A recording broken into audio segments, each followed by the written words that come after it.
Shalom Bapak dan Ibu sekalian yang terkasih di dalam Tuhan Yesus Kristus. Selamat datang di acara talk show yang merupakan kolaborasi antara GSKI Selipi dan GSKI Gajah Mada. Bersama saya Tamara, hari ini ditemani oleh rekan saya Debra dari GSKI Selipi. Acara kolaborasi ini membahas masalah serta isu-isu yang akhirnya menjadi trending topik di dunia maya maupun di dunia nyata. Untuk talk show, biasanya kita ditemani oleh seorang narasumber yang kompeten untuk menjelaskan segala aspek yang diperlukan, baik dari sisi umum maupun dari sisi teologia. Hari ini Bapak dan Ibu sekalian, kita ditemani oleh seorang narasumber yang sangat mumpuni di bidangnya. Hari ini kita ditemani oleh Bapak Pendeta Dr. Ruli Simorangkir, Sarjana Hukum Magister Teologi. Shalom Pak. Shalom. Apa kabarnya nih, Baik. Pak? Ini acara kita nih ngikutin protokol kesehatan luar biasa. Iya dong Pak. Walaupun di rumah tetap pakai ya. Iya. Walaupun habis itu kita buka, tapi kita jaga jarak. Untuk Pak. kasih contoh. Betul, Iya kan? betul. Oke. Oke.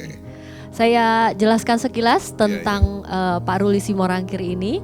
Beliau selain sebagai seorang hamba Tuhan, beliau juga merupakan seorang advokat yang memiliki law firm sendiri, yaitu Ruli Simo Law Firm and Partners. Begitu ya Pak ya? Iya, tepat banget. Tepat banget ya, jangan sampai saya salah sebut, nanti saya disu, saya takut. Oke, gimana hari ini Ibu Debra, kita mau bicara soal apa nih hari ini Bu? Hari ini tema kita tentang anak menuntut orang tua. Itu Tapi lagi saya topik ini yang manggil lagi Pak trending. Ruli ini Bang. Bang ya? Bang. Jadi kita ganti Gimana? jadi Bang aja biar akrab gitu. Biar akrab Oke. ya. Iya, emang dari dulu saya nggak mau dipanggil Pak, Om. Oh, Kakak juga nggak mau kakak. Oh gitu. Jadi Bang. panggilnya Bang. Bang Ruli ya. Oke. Bang Ruli, hari ini kita mau membahas tema Ya. yang akhir-akhir ini kita sering lihat menjadi trending. Anak menuntut orang tua. Sebelum masuk dalam pembedahan dari sisi Alkitab, Ya. kita akan tanya nih, secara hukum undang-undangnya itu atau undang-undang pernikahan perkawinan di Indonesia itu apakah bisa dibenarkan bahwa anak bisa menuntut orang tua? Oke. Gugatan. Ini kita mesti tahu dulu. Ada beda istilah antara gugatan dan tuntutan. Kalau tuntutan itu biasanya ranahnya pidana. Jadi ada kejahatan, rampok, copet. Nah, itu nanti jadi tuntutan. Tapi yang lagi dibicarain sekarang ini arahnya lebih kepada gugatan, di mana seorang anak menggugat orang tuanya atau orang tua menggugat anaknya di dalam perkara perdata. Perkara perdata itu arahnya lebih kepada misalnya warisan dan lain-lain lah, itu perdata. Jadi ranah yang kita lagi bicarain ini sepertinya ke arah perdata dalam gugatan. Sekarang kalau ditanya, bisa nggak sih orang tua gugat anak gugat orang tua tuh dimungkinkan atau enggak sih? Secara hukum ya, kalau kita ngomong hukum in general, bukan soal perkawinan atau hukum perdatanya, apapun ya. Kita ngomong secara umum dulu, secara umum.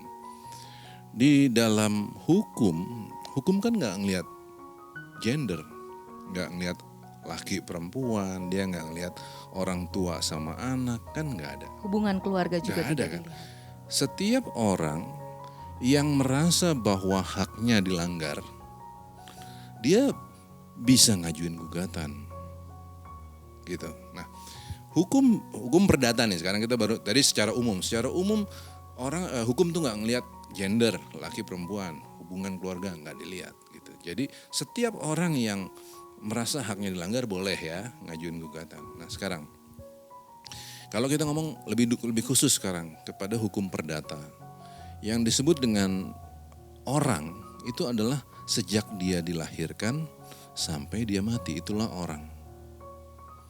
Jadi sejak dia lahir sampai dia mati, sebagai orang, sebagai manusia, dia punya hak dan punya kewajiban. Nah, Bu Debra ada hak, tapi juga punya kewajiban kan. Ketika hak kita dilanggar, boleh nggak kita ngajuin gugatan? Boleh. Bahkan harus. Kalau hukumnya bilang ya harus, kalau kita haknya dilanggar, habis itu kita gebukin orangnya kan jadi salah. Atau kita marah-marahin kan jadi salah. Nah, justru sarananya adalah dengan ngajuin gugatan. Itu memang tepat. Saya jadi tertarik nih Bu sama Abang. Jadi kalau dalam itu kita ngomongin hak. Jadi semua orang punya hak untuk mengajukan gugatan. Yang dalam hal ini berarti anak menggugat orang tua. Tapi di undang-undang perkawinan juga ada stated bahwa orang tua berkewajiban untuk melindungi anak atau anak berkewajiban untuk tunduk atau patuh pada orang tua. Nah itu jadi kontradiksi nggak sih Bang dengan hak yang dimaksud tadi? Itu mungkin di Undang-Undang Perdata ya. Undang-Undang Perdata itu ada kewajiban dari orang tua untuk melindungi anak. Itu di Undang-Undang Perdata. Ketika orang tua ngejalankan bagiannya dengan tepat, mestinya nggak ada gugatan. Nah, kenapa timbul gugatan? Karena pasti ada yang nggak jalanin bagiannya. Ingat ya, ada hak, ada kewajiban. Pada saat orang ngeduluin haknya dibanding kewajiban, pasti ada sengketa. Iya dong, ngerti nggak? Kita bertetangga nih. Kita punya hak kepada tetangga supaya got kita lancar deh, let's say, ya kan? Got kita lancar. Tapi tetangga sembarangan, dia nggak jaga bagiannya dia, sembarangan buang sampah dan lain-lain gitu. Dia nggak ngejalanin kewajibannya dia. Ya pasti ada sengketa dong. Begitu juga antara orang tua sama anak, ya kan?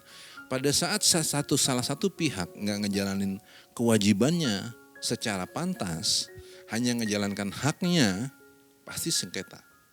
Nggak mungkin nggak sengketa. Jadi ini ada hubungannya dengan hak asasi manusianya juga? Atau berbeda ranah? Hak asasi manusia itu adalah hak dasar. Hak dasar seseorang. Itu juga sama, kalau hak asasinya dilanggar, udah pasti ribut. Nggak mungkin nggak ribut. Pasti jadi sengketa. Jadi ini pokoknya bicaranya nggak sampai, bukan persoalan, kita ngomong umum dulu, umum. Nggak usah ngomong HAM-nya, nggak usah ngomong hak perdatanya, tapi kita ngomong secara umum aja. Setiap orang yang haknya dilanggar pasti marah. Semut lah. Semut diinjak, gigit dia. Gitu.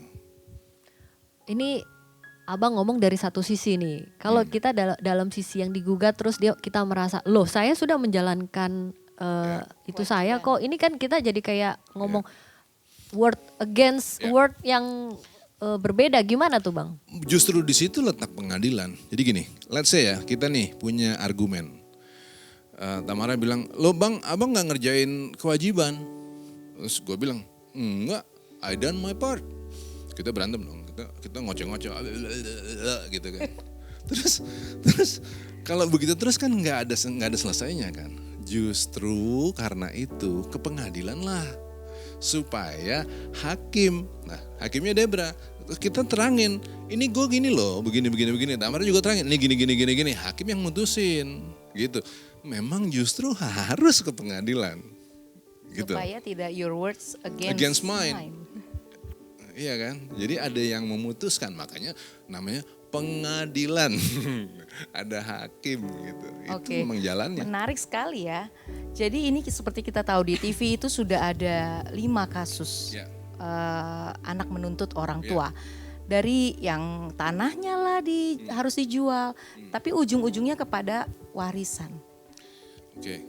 Sebetulnya gini, sebelum kita masuk ke kasus ya kan, yang belakangan jadi sorotan publik itu gini loh. Pantes nggak ya? Kok ada anak sih? Kok ada anak gugat orang tua? Kok bisa begitu gitu loh. Nah, yang jadi masalah tuh di perasaan itu tuh. Kayaknya nggak pantas deh. Jangan begitu dong gitu. Nah, tapi hari ini kita mudah-mudahan bisa tadi membuat terang permasalahan. Membuat terangnya begini. Yang lagi bersengketa tuh si A sama si B. Kita kan orang luar. jangan komentar. Sebenarnya itu mesti fair loh. Seru Bang kalau komentar. Makanya ini masalahnya. Yang jadi kacau itu adalah orang luar yang nggak tahu apa-apa, terus ikutan komentar. Gitu. Nah ketika orang berkomentar, di situ jadi viral.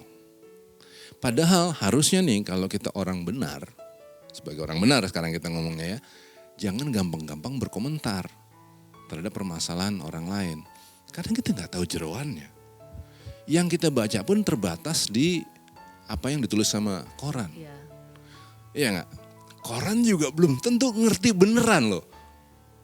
Bisa judulnya, lihat kalau kita lihat YouTube ya, lihat YouTube. Cerita-cerita tuh, waduh kayaknya gimana gitu. Ditangkap. Karena jelas-jelas ditinggalkan pengikutnya ya kan. Kan gitu kan, pas kita ikutin. Kok beritanya nggak sama judulnya ya nggak sih? Jadi hati-hati di dalam segala perkara ya. Jangan gampang-gampang terus kita ikut ambil bagian terus kita komentar gitu. Kita nggak tahu, we don't know really what happened.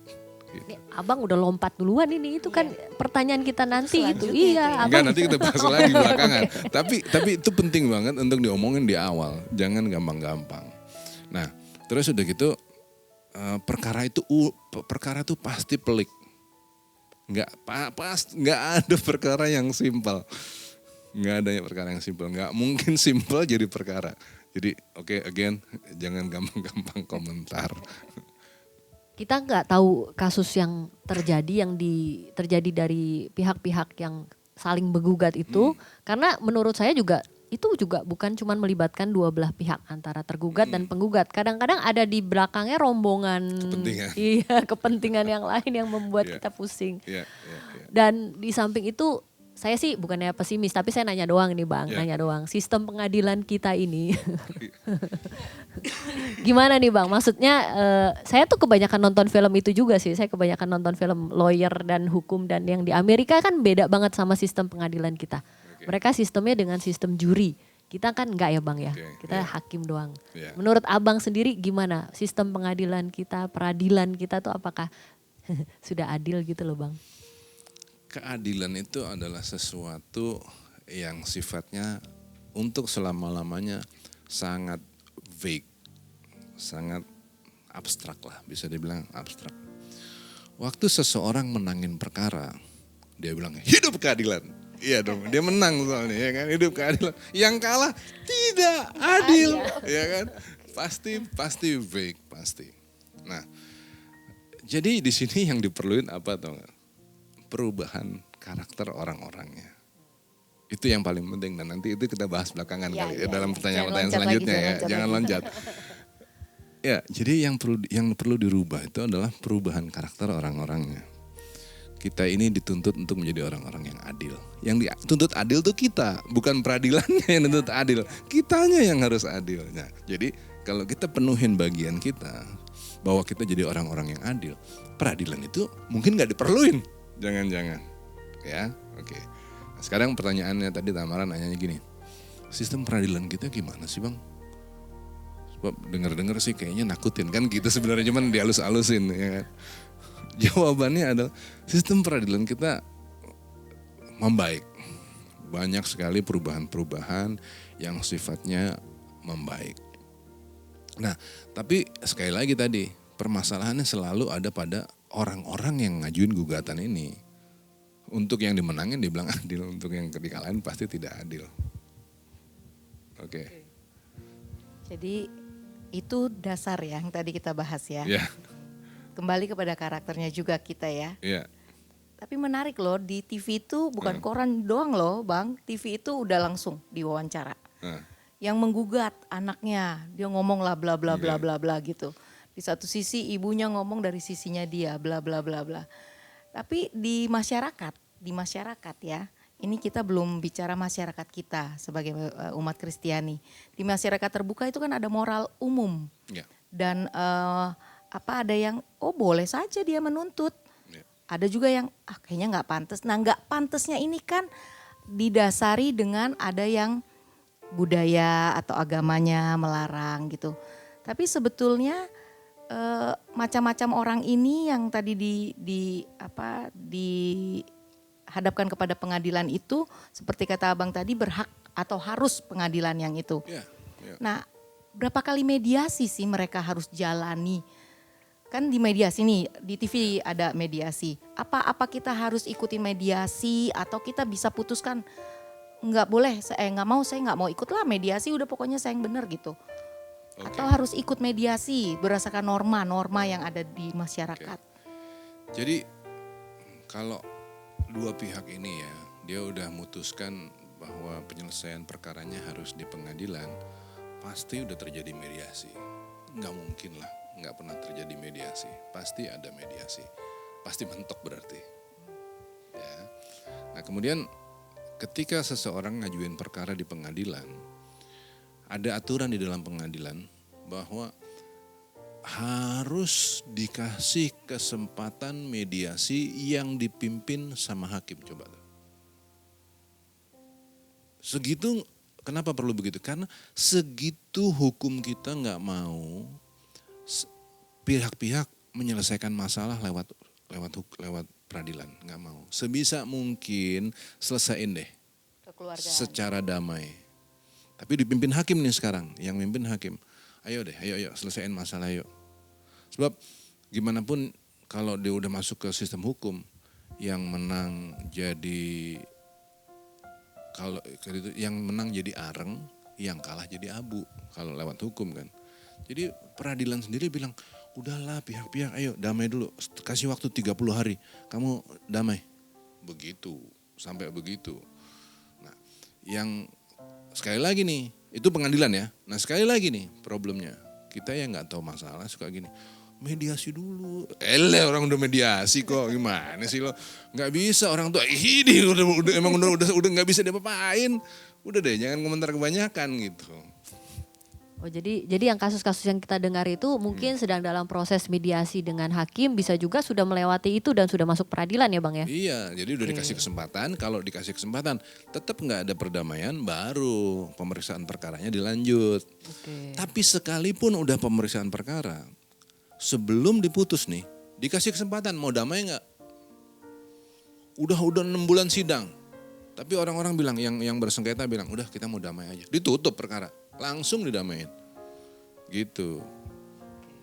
Menarik. Menarik sekali. Jadi Bapak Ibu jangan pernah terlibat dalam pengadilan.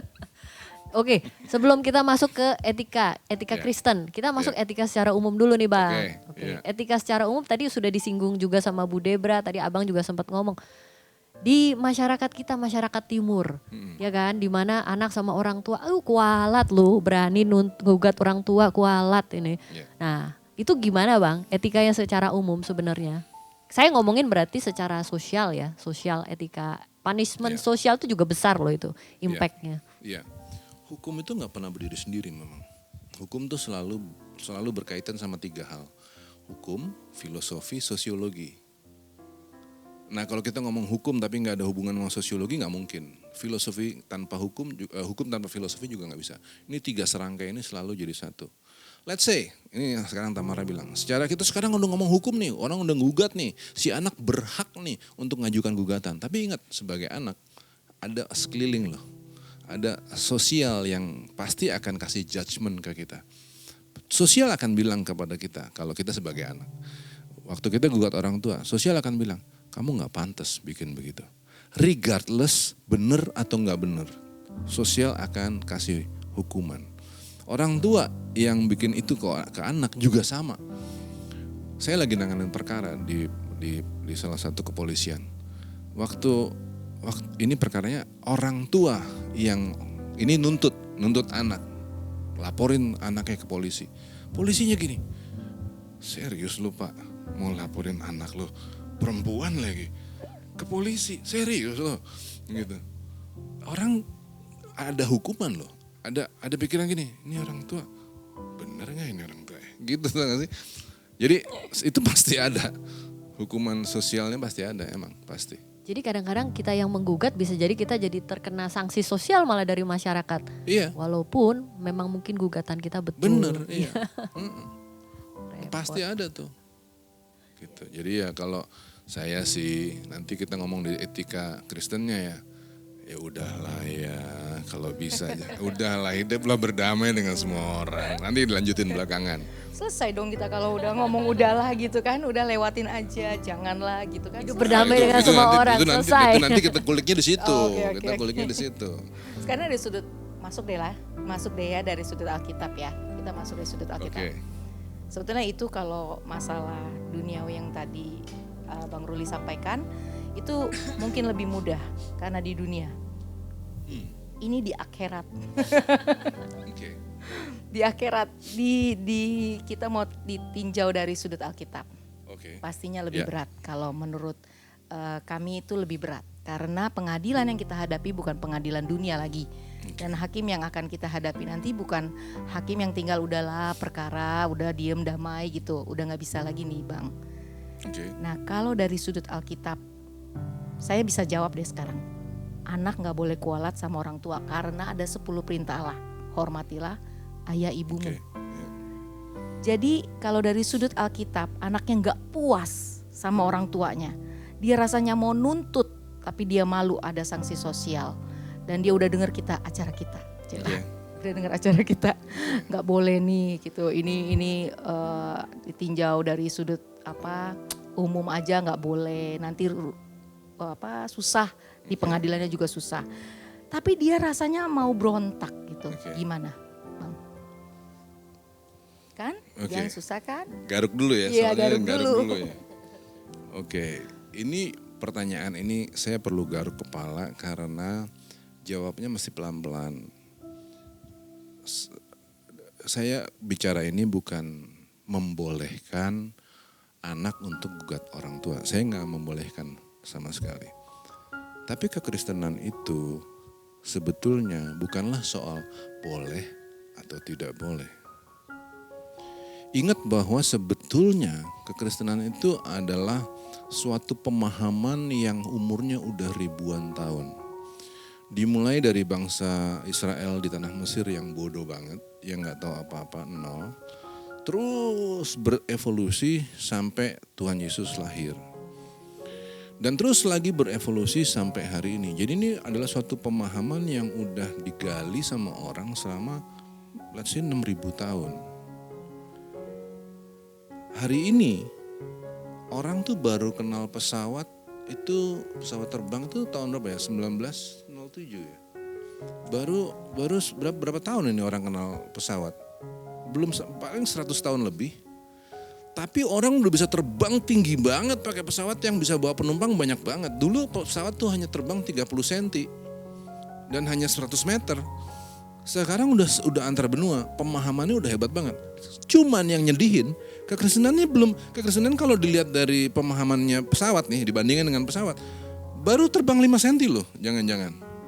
Karena masih bicara tentang boleh atau nggak boleh.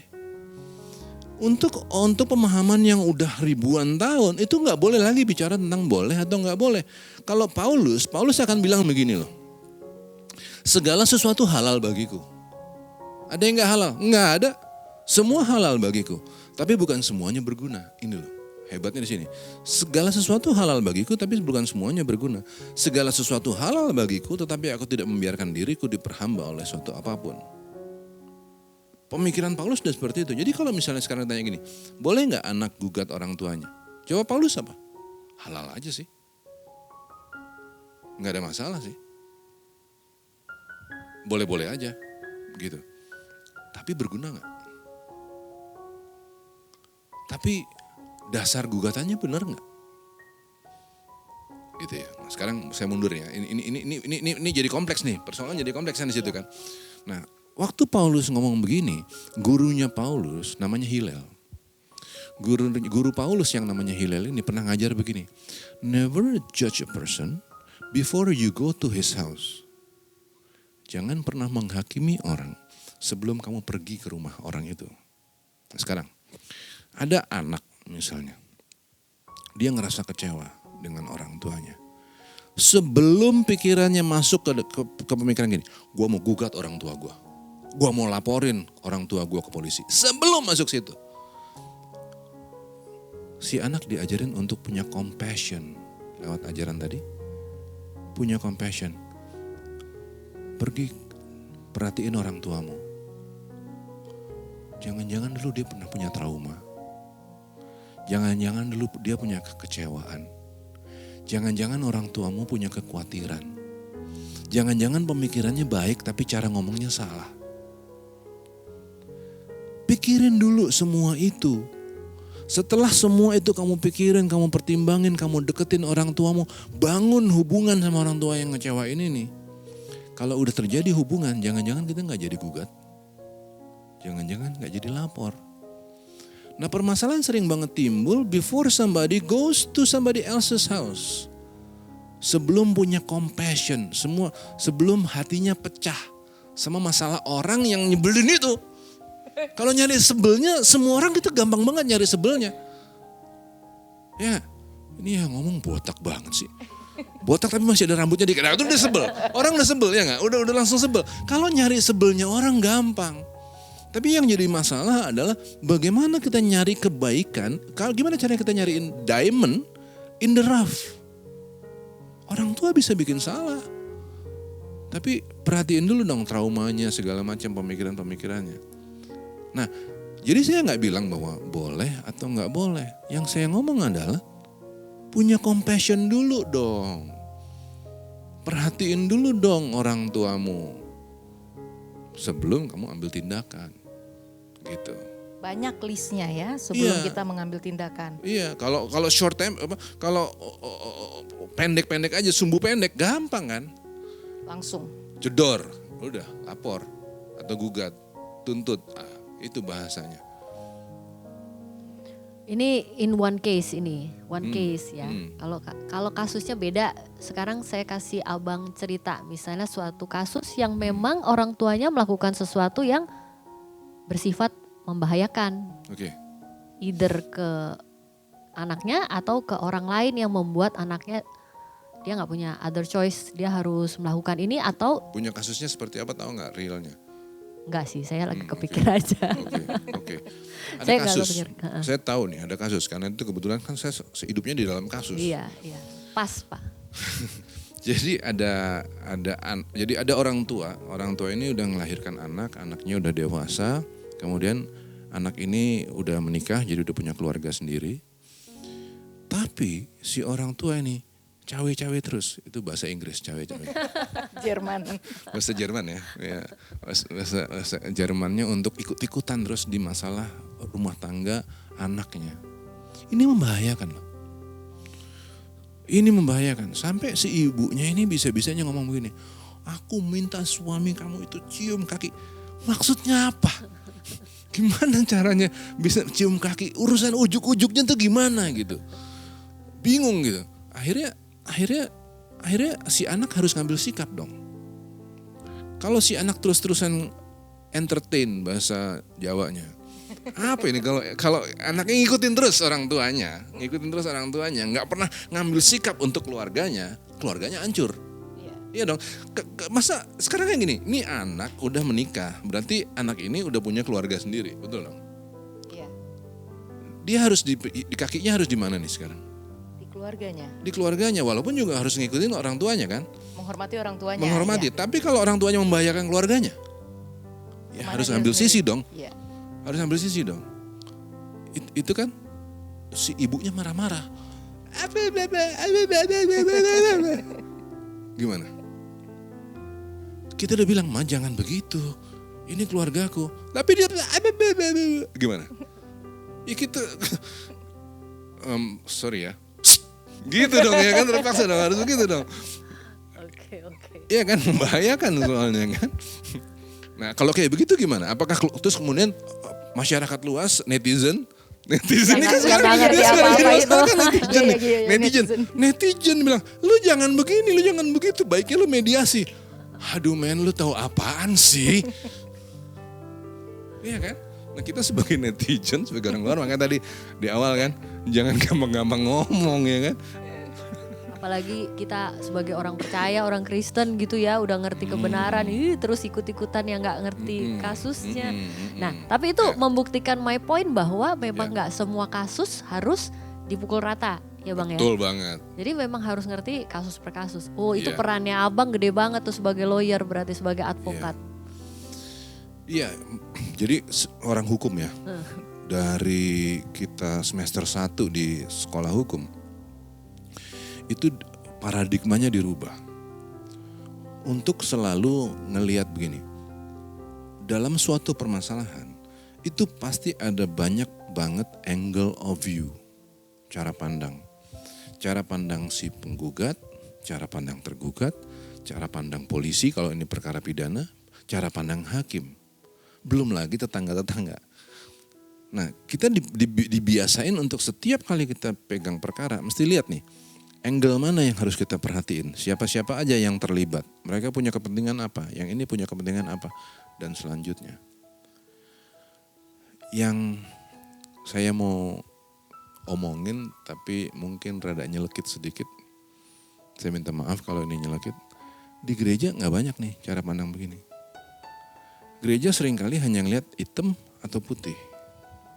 Boleh atau tidak boleh? Boleh atau tidak boleh.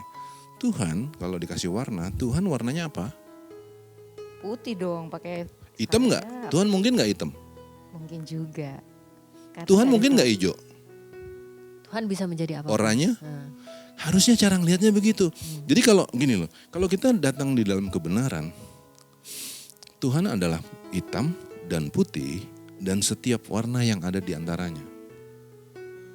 Itu kita harus kita sebagai orang Kristen nggak boleh cuma lihat hitam atau putih, benar atau salah. Bisa benar apabila, tidak benar apabila, kan begitu. Every color in between, perhatiin setiap detailnya. Jangan cuma ngomong hitam atau putih. Kenapa di gereja sering kali begitu? Hitam atau putih. Boleh nggak gugat orang tua? Jawaban gereja? nggak boleh Atau begitu. boleh, pasti. gitu kan boleh tidak boleh. Kenapa nggak? Boleh apabila, tidak boleh apabila. Itu yang cantik. Jadi kita perhatiin hitam dan putih dan setiap warna di tengah-tengahnya. Oke. Acara ini memang untuk memberikan pencerahan. Tapi kok makin rumit ya. Ini untuk memberikan para Bapak Ibu dari gereja manapun, terutama dari GSKI juga. Karena ini kan acara GSKI ya. Kolaborasi antar GSKI Gajah Mada dan GSKI Slipi gitu. Memberikan pencerahan. Supaya dari sudut Bapak Ibu melihat dunia ini, Bapak Ibu bisa menentukan sikap. Menurut Alkitab tuh bagaimana? Tapi kalau mendengar Bang Ruli bicara, saya ragu apakah Bapak Ibu bisa mendapat pencerahan. Bottom Intinya line-nya. sebenarnya gini. Intinya Kita Bang. udah ada di dalam suatu zona nyaman pemikiran for a long time. Bahwa kekristenan itu adalah soal boleh atau tidak boleh, hitam atau putih. Padahal sebagai orang yang udah makin dewasa di dalam Tuhan, Tuhan mau kita punya perspektif yang panjang. Kalau mau berpikir yang luas. Jangan cuma sekedar boleh atau nggak boleh. Dan itu bukan tugas dari pendetanya aja yang berpikir seperti itu. Harus seluruh jemaat. Jangan ngehakimin orang sebelum kita tahu permasalahan sesungguhnya. Itu juga tugas semua orang, bukan hanya tugas dari pendetanya kan. Nah, kalau hari ini ada yang menyaksikan acara ini dan masih punya cara berpikir hitam atau putih, benar atau salah, boleh atau tidak boleh, pelan-pelan keluar. Paulus juga bilang, inilah doaku, yaitu supaya kamu bertambah-tambah dalam segala pengetahuan. Nambah, dewasa. Ayo, kalau orang dewasa, dia gak akan sekedar bilang boleh atau gak boleh. Gini, kita ngomong boleh gak boleh ya. Dulu waktu di rumah orang tua, Dep, pulang rumah jam berapa? 11 malam. 11 malam. Hari ini, kalau lebih dari jam 11 apa yang terjadi? Dikunciin. Kunciin. Oke. Ya, Hari ini itu ketanam loh di pikiran kita bahwa kita hanya boleh pulang jam 11 kan. Tapi pernah pulang jam 4 hari ini? Pernah.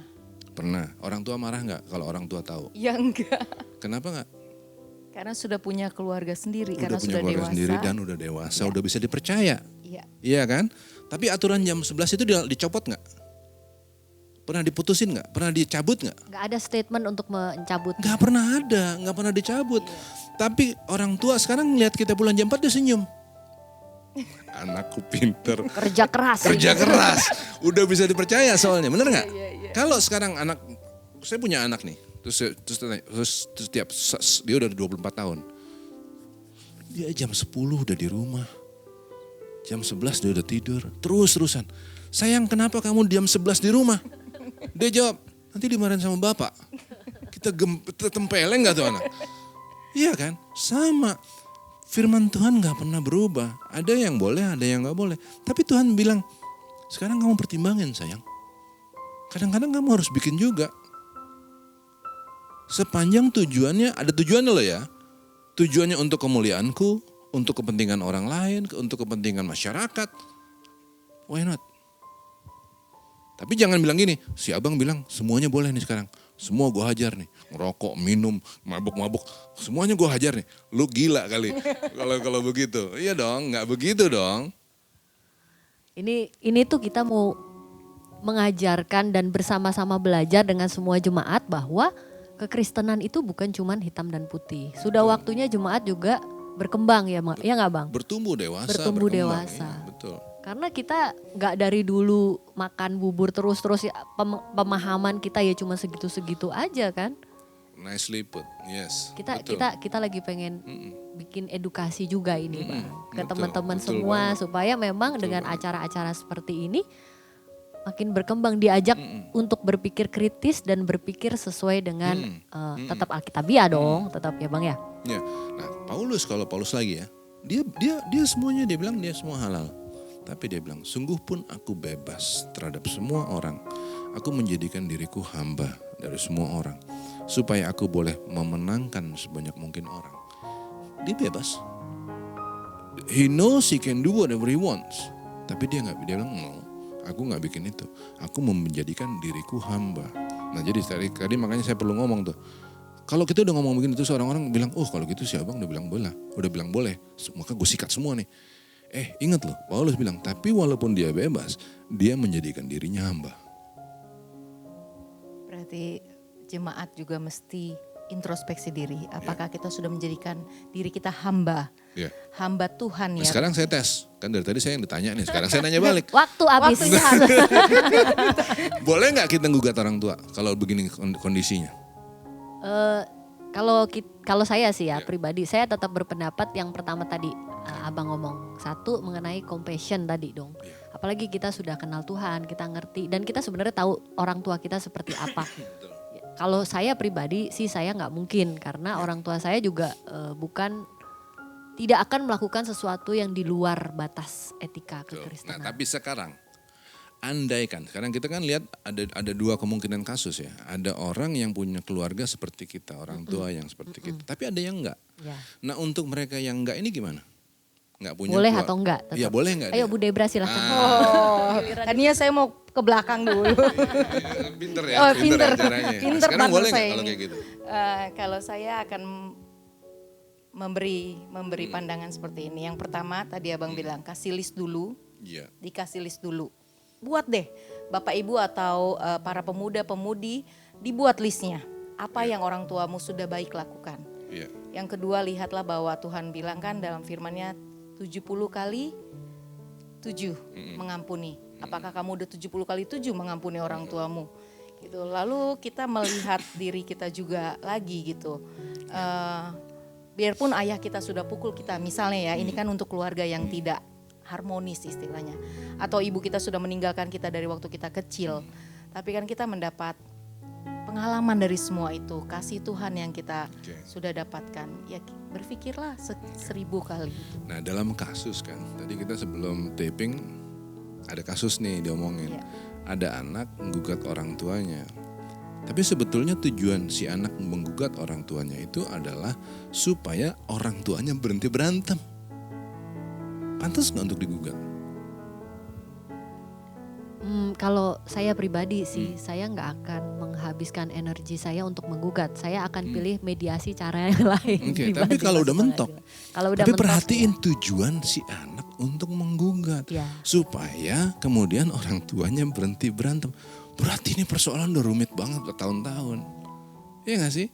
Ada loh situasi-situasi yang seperti itu. Acara kami gak bilang boleh atau boleh atau nggak boleh. Atau kita juga nggak bilang silakan ayo anak-anak, nggak ada. Dari tadi kita semua bilang enggak kayak gitu. Bu Debar bilang gitu, Bu Tamara juga bilang begitu ya nggak. Tapi kita harus kasih hati kita juga untuk anak yang akhirnya harus menggugat orang tuanya.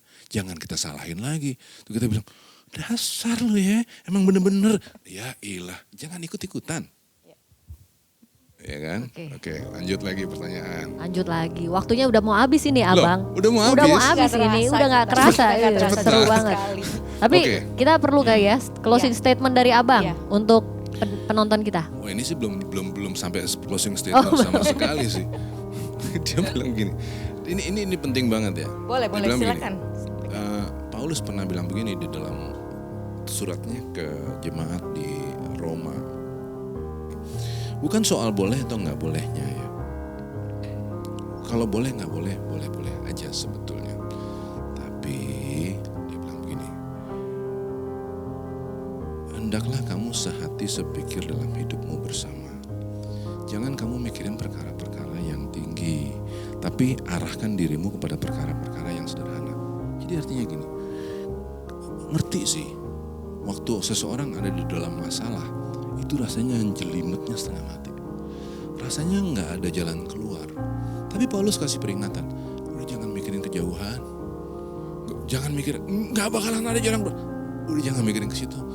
Kalau kita bilang nggak bakalan, ya udah nggak bakalan benar. Tapi kalau kita bilang maybe there's a solution, bisa ketemu persoalannya. Jadi jangan mikirin kejauhan. Terus jangan anggap diri kita pandai. Ini juga penting banget nih. Seringkali kita bilang gini, gue udah tahu, pokoknya nggak bisa. Wah udah capek deh kalau udah begitu. Nah dilanjutin lagi sama Paulus, dia bilang begini, sedapat-dapatnya.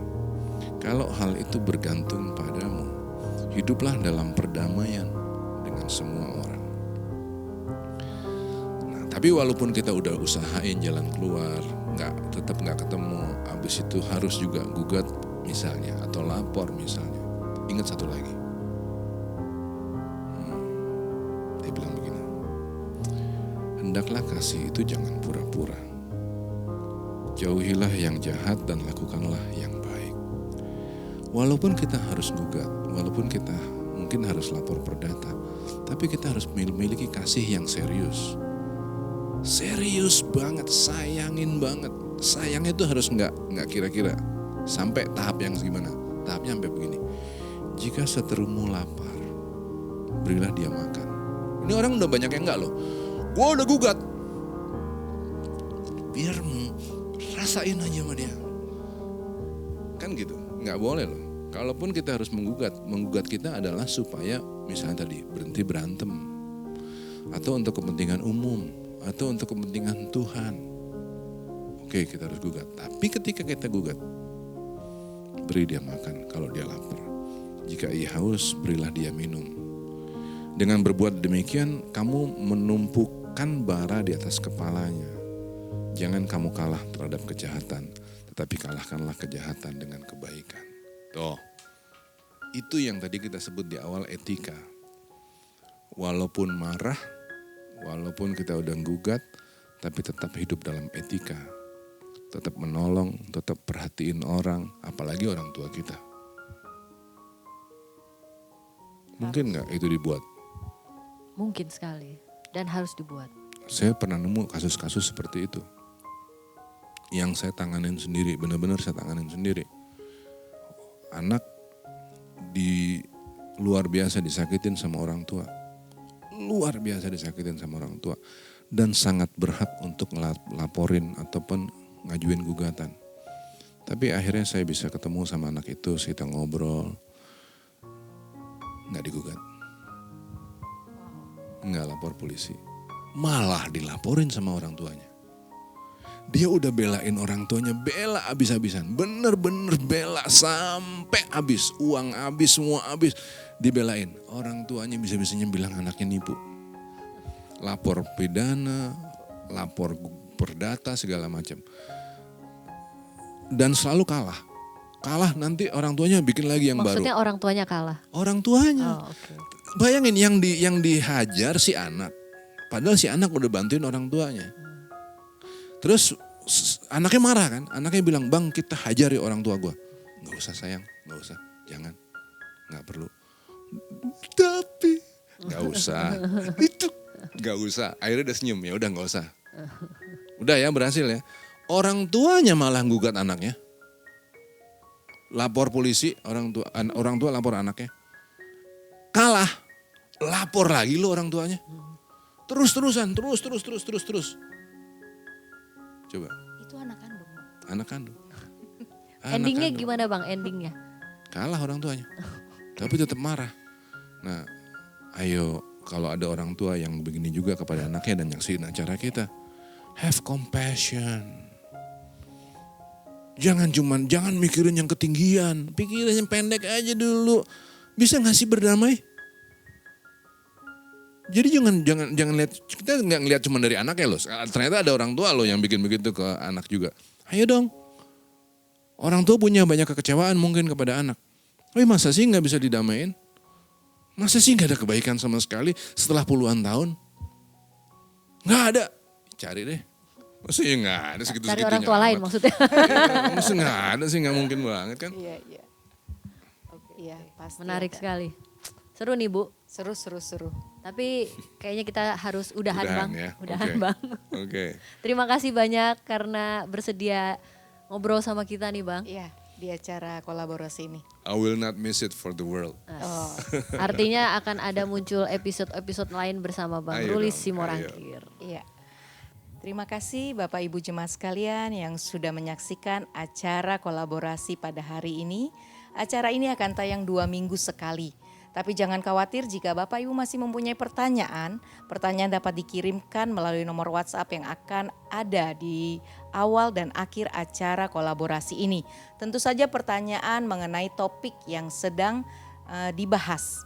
Kami akan menjawab pertanyaan Bapak Ibu di acara kolaborasi selanjutnya. Jadi nantikan acara kami selanjutnya. Terima kasih, shalom. Sampai jumpa. Tuhan berkati. Tuhan Tuhan berkati. berkati.